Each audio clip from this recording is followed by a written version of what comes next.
Am I the A for not telling my husband's friend that his boss is my uncle? My name is Emily, and if you were to ask me what defines my late 20s, I'd probably say it's a blend of tech, friendships, and more recently, a touch of unintended secrecy that has stirred more drama than I ever anticipated. I'm 29, comfortably settled, or so I thought, with Liam, my husband of 3 years who is not just my life partner but also my best friend. He's 30, a tech enthusiast with a knack for solving complex coding problems which seems just about as complicated as our social circle sometimes. Our lives are somewhat centered around Liam's job at a well-known tech company where he works alongside some of his closest friends, or our friends I should correct, as I've come to know and cherish them over the countless dinners, movie nights, and candid porch conversations at our home. Among these friends are Kurt, Veronica, and Rachel, each a character so vibrant, they might as well be considered part of our extended family. Kurt is the outspoken one, never shying away from a debate, always ready with tech gossip and stock tips. Veronica, with her sharp wit and a passion for environmental causes, often steers our conversations to the latest sustainability trends. Then there's Rachel, the quieter one, whose observations are often punctuated with insights that only someone as observant as her could offer. Our gatherings, though regular, had developed a rhythm and comfort that made each of them both anticipated and cherished. The ease with which we could slip into discussions, sprawling from the mundane to the intense, lent a richness to our relationships that I had come to deeply value. It was during these get-togethers that the fusion of personal and professional worlds would often bring to light the varied experiences of our little group. Our house, a cozy 2-story just outside the city's hustle, has become something of a hub for these gatherings. Here, under the soft glow of string lights in our backyard or sprawled across the mismatched cushions of our living room, discussions often veer into work territory. It's during these moments, amidst the clinking of glasses and the occasional laughter, that I've learned more about the dynamics of their workplace than any corporate newsletter could provide. One late summer evening stood out particularly when Kurt and Veronica, after a particularly grueling week at work, had a lot to unload. We were in our backyard, a space that, with its simple patio furniture and a fire pit, invited open conversations under the stars. The mood was lighter at first as we shared laughs and updates about our lives, but as the night grew deeper and our glasses were refilled, the tone inevitably shifted towards the stresses of their jobs. Kurt, his brow furrowed and a serious look replacing his usual jovial demeanor, started venting about a recent project. He described how every aspect of his proposal was scrutinized and eventually dismissed by his boss, my uncle, though he was unaware of the connection. "It's like walking on eggshells," he complained. "You spend weeks preparing something, only for it to be shot down without much consideration. It's exhausting." Veronica chimed in, nodding vigorously as she recounted her own frustrations. "It's not just about the projects, it's his whole management style. Everything needs his stamp of approval, and it bottlenecks everything." She sipped her wine, a look of exasperation crossing her face. "Sometimes I wonder if he really understands the kind of pressure we're under." I listened, a knot forming in my stomach. Part of me wanted to jump to my uncle's defense, or at least explain some of his actions from the personal anecdotes I knew so well, how his stringent standards came from a place of deep commitment to excellence, how he often worked late into the night worried about the company's future. But I held back, acutely aware of the boundaries I had set for myself not to mix family knowledge with these discussions. As the night wore on, the conversation shifted to lighter topics, but the residue of their discontent lingered in the air. It was a scenario that repeated itself with slight variations over several gatherings. Each time, I felt a tug-of-war inside me, questioning whether my silence was indeed the right choice. The answer seemed to lean towards yes, particularly after a particularly heated discussion one crisp fall evening. The air was sharp with the scent of burning leaves, a gentle reminder of the changing seasons, as our group huddled around the glow of the fire pit, the warmth a stark contrast to the chill of the air. Kurt had arrived with visible frustration etching his features, his usual greeting muted by the weight of his grievances. "He's done it again," Kurt blurted out almost immediately after settling down. "Denied my request for a flex schedule, said it wasn't viable despite half the team already on similar setups. It's like he's got a personal vendetta against me." His words hung heavily between us. I could see the hurt and confusion in his eyes, emotions fueled by what he perceived as unfair treatment. The group fell into a sympathetic silence, each of us processing Kurt's distress in our own way. It was Veronica who broke the silence, her voice soft but firm.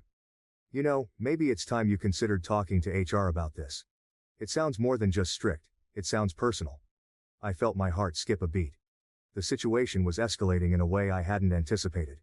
The suggestion of HR involvement was a significant step, one that could have real implications for my uncle's career and reputation. I wrestled internally with my loyalties, torn between my family ties and my friendships, each demanding allegiance in ways that seemed increasingly incompatible. That night, after everyone had left and the last dishes were put away, I found myself sitting alone in the quiet of the kitchen.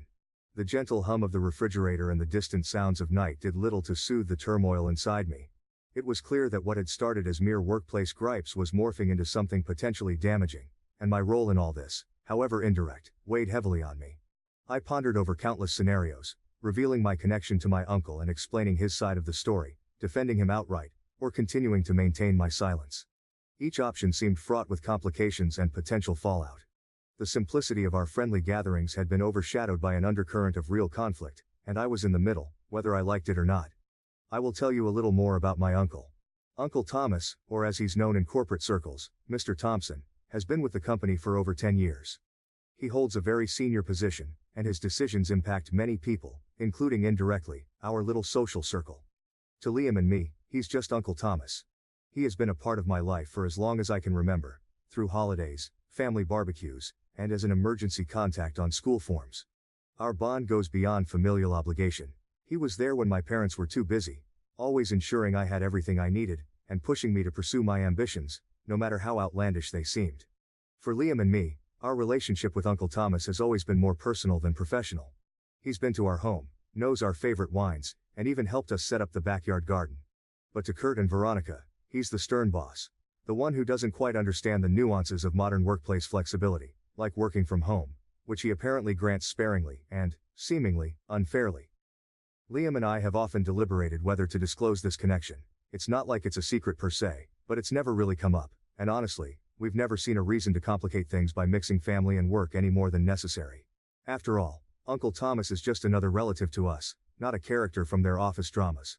But as I've come to learn, omissions, even innocent ones, can have consequences just as tangible as outright lies. As I sat there, the real question emerged not just about what I should do, but what kind of friend, niece and person I wanted to be. Was honesty always the best policy, even if it risked hurting those you care about? Or was there value in preserving peace, even if it meant keeping parts of your life hidden? The answers weren't clear, and as the night deepened, so did my sense of uncertainty. The only thing I knew for sure was that something would have to change. The routine of scrolling through old photos on a lazy Sunday afternoon seemed harmless, almost nostalgic. As I sifted through digital folders filled with memories, I found a family photo from a large gathering a few years back. There, in the midst of laughing faces and casual embraces, stood Uncle Thomas, younger but unmistakably stern, even in the joyous chaos of a family reunion. Without much thought, driven by a surge of fondness for that day, I uploaded the photo to Instagram, captioning it with a simple heart emoji and a throwback hashtag. Little did I know, this innocent act was about to ignite a storm. Rachel, whom I'd added on Instagram during one of our many gatherings, rarely interacted with my posts. It hadn't even crossed my mind that she might connect the dots from the photo to her workplace. But of course she did. The fallout was swift.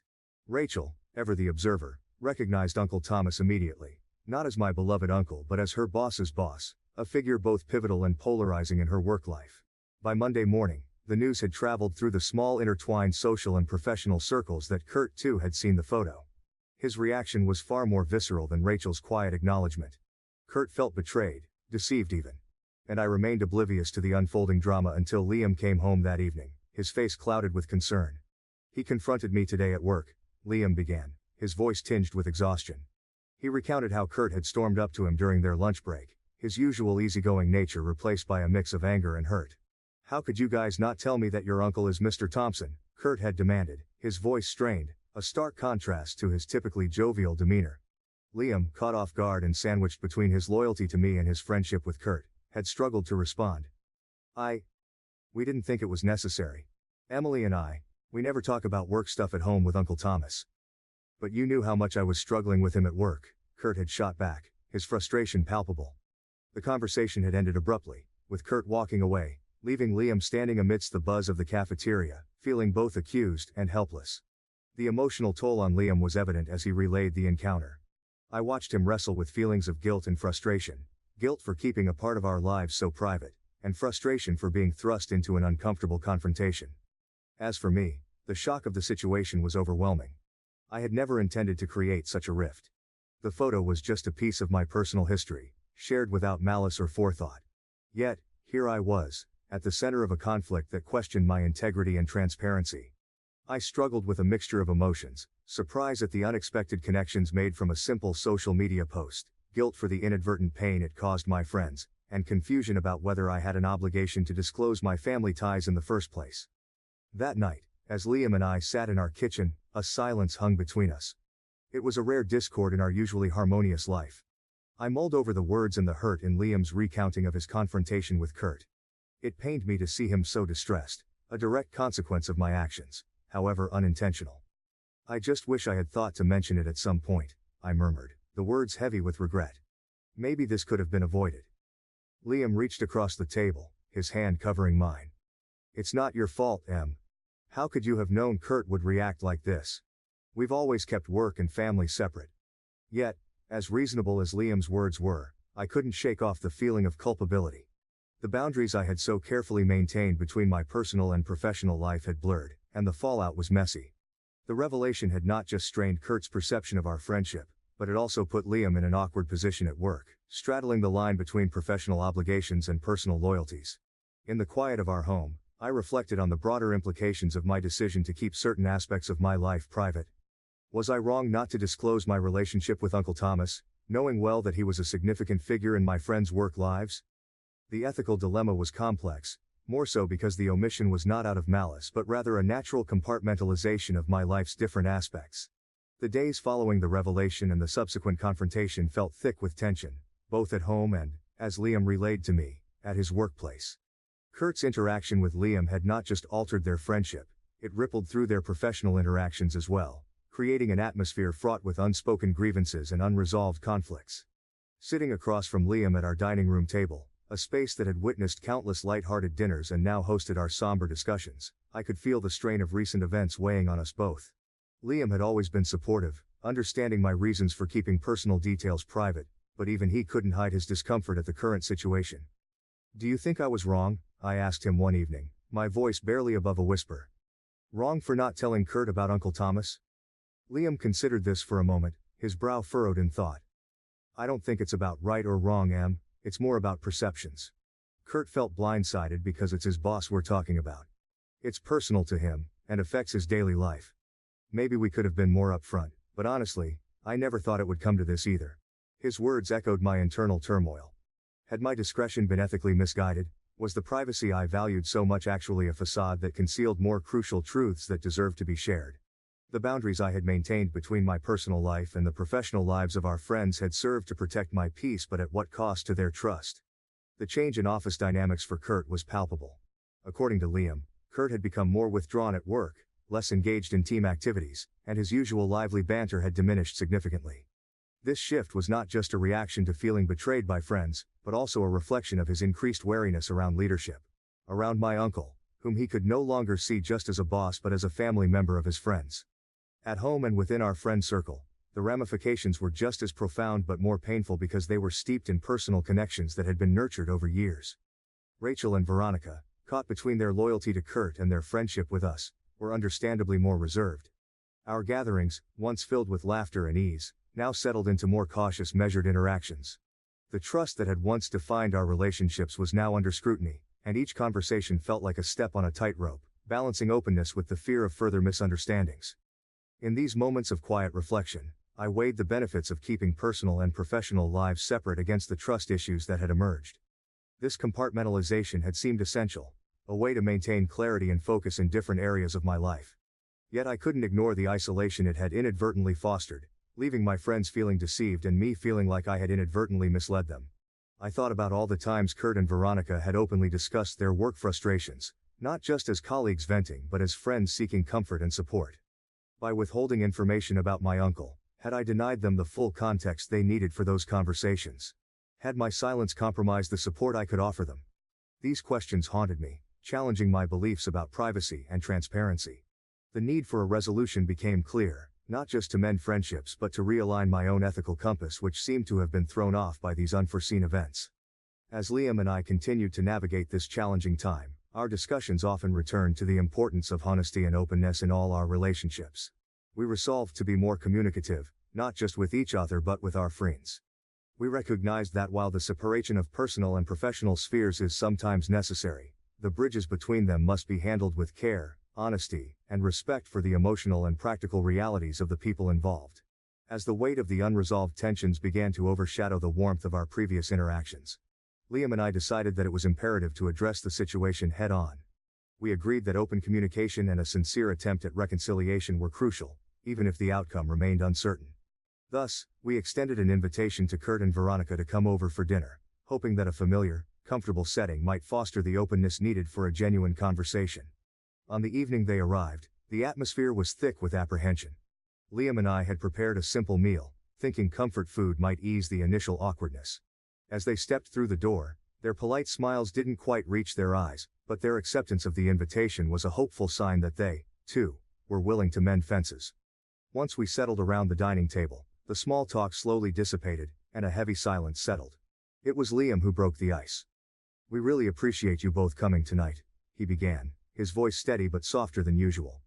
"We know things have been awkward, and we really value our friendship too much to let it falter without trying to make things right." I took a deep breath before continuing where Liam left off. "We owe you an apology for not being upfront about my uncle. It was never our intention to create a situation where anyone felt deceived. I genuinely didn't think it was necessary to bring it up, and I see now how that might have affected your trust in us." Kurt shifted in his seat, his expression still guarded but attentive. "I appreciate you saying that, Emily. It's just been a lot to process, knowing I've been venting about my boss in front of his niece. It made me feel foolish and a bit betrayed." Veronica added, her voice calm but firm. "It's not just about feeling betrayed, though that's certainly a part of it. It's also about feeling like we're not on equal footing.